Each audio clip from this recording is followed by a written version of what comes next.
First things first, I'll eat your brains. Well, that escalated quickly. Today, we're going to be making Sonic the Hedgehog. But obviously, this is the dark side, and Sonic just isn't evil enough. I need more darkness. More! I said more. So, anyway, where was I? Oh yeah, we'll be turning Sonic into a zombie. If you love Sonic oh so much, and if it breaks your heart to see him turned into a zombie, I'm sorry. It wasn't my idea. It was Blue's. So yeah, any fights, complaints, reservations, you take that up with her. You have my permission. I'm just kidding. I'll fight you myself, punk. If you're new here, you should consider selling your soul to me by subscribing to my channel. Also, don't forget to hit that bell icon and set it to all so you get notifications every time I post.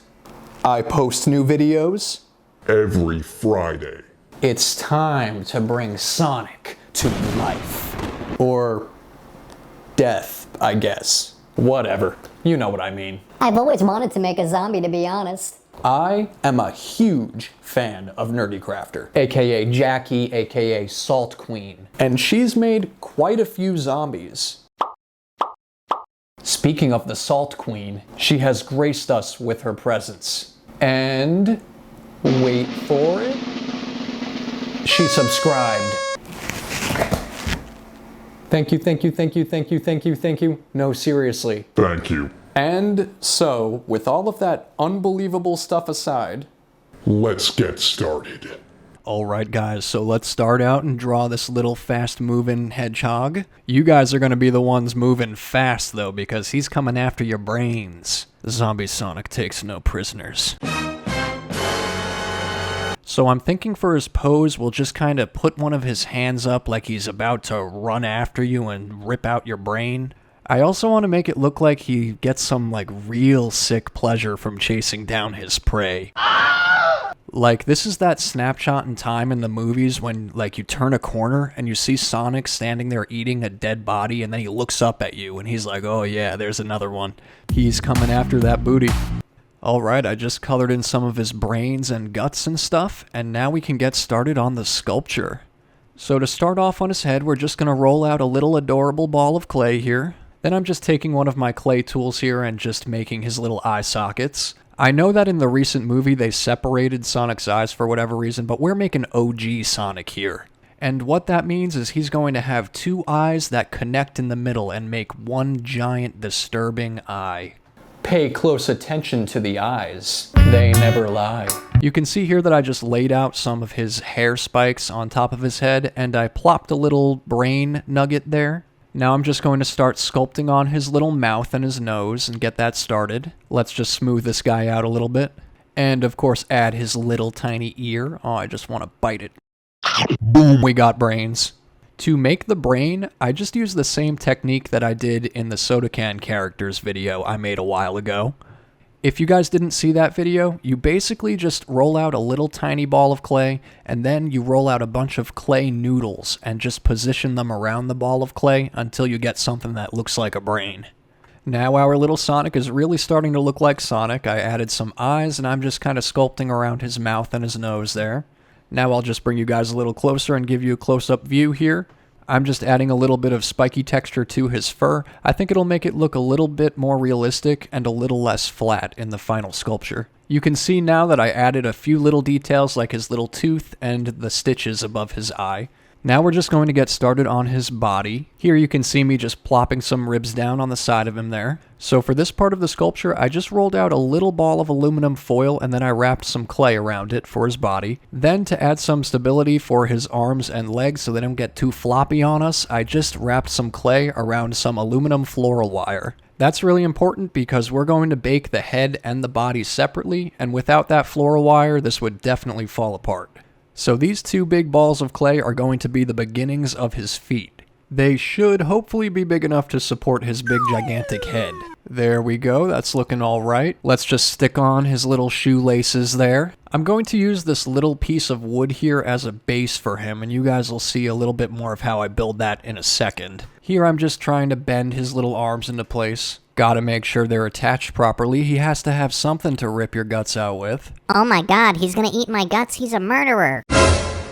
Alright, I think these guys are ready for their first round of baking. Let's plop him in his little baking sheet here. Okay, and of course we can't forget about his head. Let's plippity-ploop him in his little spot. We've got to make sure he's all nice and cozy. He's about to go into a 275-degree oven. Sculpey made me do it. I know. That's rough, buddy. I am completely 100% not procrastinating here and refraining from putting them in the oven because I'm scared they'll break. No, that's not what I'm doing. Alright, guys, let's do this. Okay, he's totally fine. Now let's work on his little gloves. To make his little gloves, I just took a little round ball of clay, and then I just added some little noodles on the top and blended them to make it look like hands. I pretty much just repeated the process for both hands, and then just kind of shaped them into the pose that I wanted each hand to be in. Alright guys, I'm just going to assemble him here, and then we're going to put him in the oven one more time and fully bake the entire thing together. Since he'll be in the oven and cooling off for a little bit, I'm going to use that time to show you guys how I make the little wooden stands for these clay figures. Before I bake the figure, I just poke 2 little holes in the bottom of their feet. Then I just measure the distance between the 2 holes on its feet, and I drill 2 corresponding holes of equal distance apart into the wooden thing.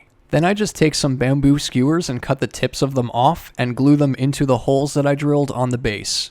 After that's done, I just like to take the figure and do a little test stand here. Once I make sure the figure stands on there properly, I just go ahead and spray paint the entire base. So now we're going to have some fun painting this little dude. I don't want to paint him blue though, like Sonic normally would be. He is undead after all. I decided to use this light green for his fur. I think it'll give him a cool undead look while keeping that cartoony appearance that makes him so adorable. I'm going to try my best to not miss any spots here, like I always do. And we can always change up his fur color, but we cannot touch his red shoes. Those are like his trademark red shoes, man. They've got to be red. You know what? We're going to keep his gloves too. I've decided that he wouldn't be Sonic without his white gloves. Okay, I think we've got a pretty good first coat of white on there. I decided to use this ochre color for his little tum-tum. Don't you just want to tickle it? Okay, let's put his body aside for now and let that dry a bit, and let's get started on his little head here. We're just going to stick with that same green color for his fur, of course.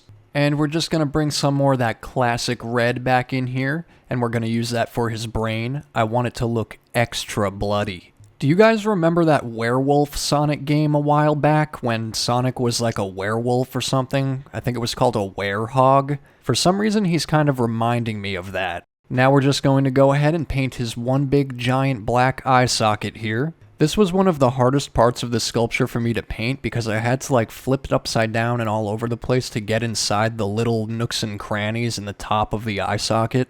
Now let's take that same color I used for his little tummy and smear it all over his face. Here I'm just doing some touch-ups on his nose and around his face. I decided to paint his eyes just white so he has this like soulless dead look. Okay, let's just throw this head on there on his body and see how it looks. Actually, let's make this a little more dramatic.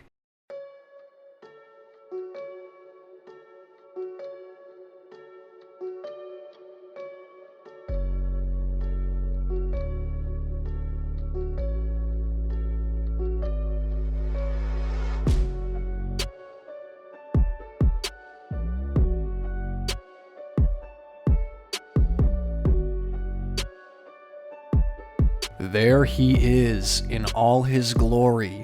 Zombie Sonic. Coming for you. Spring 2020. Well guys, let me know how you think this little cutie pop here turned out. I had a lot of fun making this one, if you can't tell.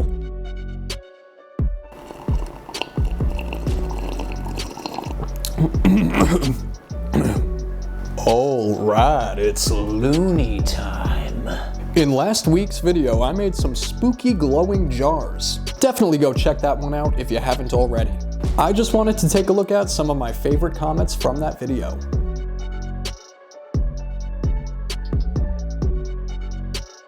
That's right. I'm putting the devil out of business. I'm going to collect all of the souls in the world. World.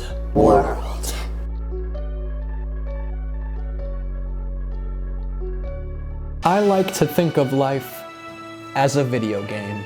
You either win or you don't. In my case, I usually don't.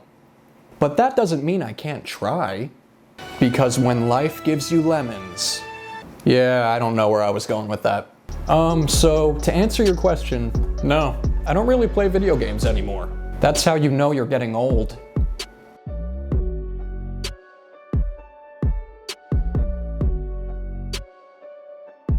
A couple extra pounds never hurt anybody. Oh, and by the way, I just wanted to say a huge thank you to some of you guys who took the time out of your day to draw some art inspired by me and the channel. You all are seriously so talented, and I love seeing all of your guys' artwork.